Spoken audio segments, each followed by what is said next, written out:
കൂട്ടുകാരെ, നമുക്കിന്ന് നമ്മളെ കാച്ചി നിൽക്കുന്ന സലാഡ് വെള്ളരിയും പാവയ്ക്കയൊക്കെ ഞാൻ രക്ഷിക്കുന്നത് എങ്ങനെയെന്ന് കാണിച്ചു തരാം.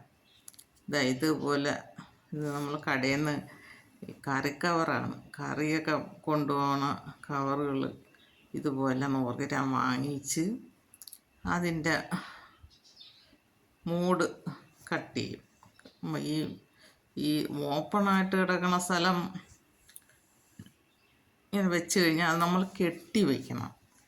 ഇതിൻ്റെ മൂട് ഭാഗം ശകലം കട്ട് ചെയ്താൽ മതി. എന്നിട്ട് നമ്മൾ അതുവഴി കായ ഇറക്കി വെച്ച് കഴിഞ്ഞാൽ പിന്നെ കെട്ടണ്ട, അതങ്ങ് ഇരുന്നോളും. അങ്ങനെയാണ് ഞാൻ ഇടണത്. ഇതിപ്പോൾ അങ്ങനെ കയറ്റി വെച്ച് കഴിഞ്ഞാൽ അതങ്ങനെ ഇരിക്കും. മറ്റേത് ഈ മറുവശാകുമ്പോൾ ഓപ്പൺ ഭാഗത്തൂടെ ആണെങ്കിൽ കെട്ടി വെച്ച് കഴിഞ്ഞാൽ പിന്നെ നമ്മൾ കെട്ടി വയ്ക്കണം.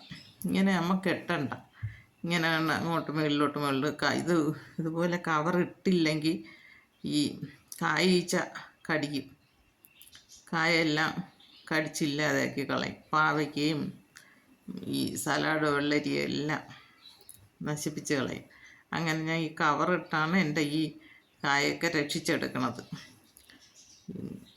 ഇതുപോലെ എല്ലാവരും വല്ലതും നട്ട് കഴിഞ്ഞാൽ ഒന്നും ഇതുപോലെ കവറിട്ടില്ലെങ്കിൽ കിട്ടൂല അത്രയും.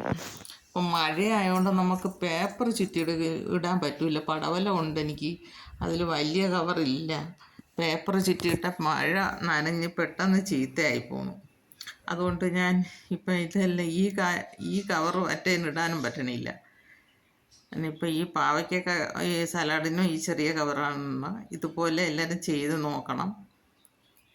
എൻ്റെ ഈ വീഡിയോ ഇഷ്ടമായെങ്കിൽ എല്ലാവരും ലൈക്ക് ചെയ്യണം, ഷെയർ ചെയ്യണം, സബ്സ്ക്രൈബ് ചെയ്യണം.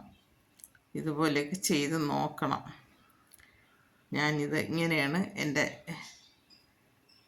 കായെല്ലാം രക്ഷിച്ചെടുക്കുന്നത്. നമ്മൾ നട്ട് കഴിഞ്ഞാൽ പിന്നെ വളം കൊടുത്താൽ കായ്ക്കുമ്പോഴത്തേക്ക് നമുക്കിതുപോലെ ചെയ്തില്ലെങ്കിൽ ഒരൊറ്റ കായും പറിക്കാൻ കിട്ടില്ല, അത്ര ശല്യമാണ്.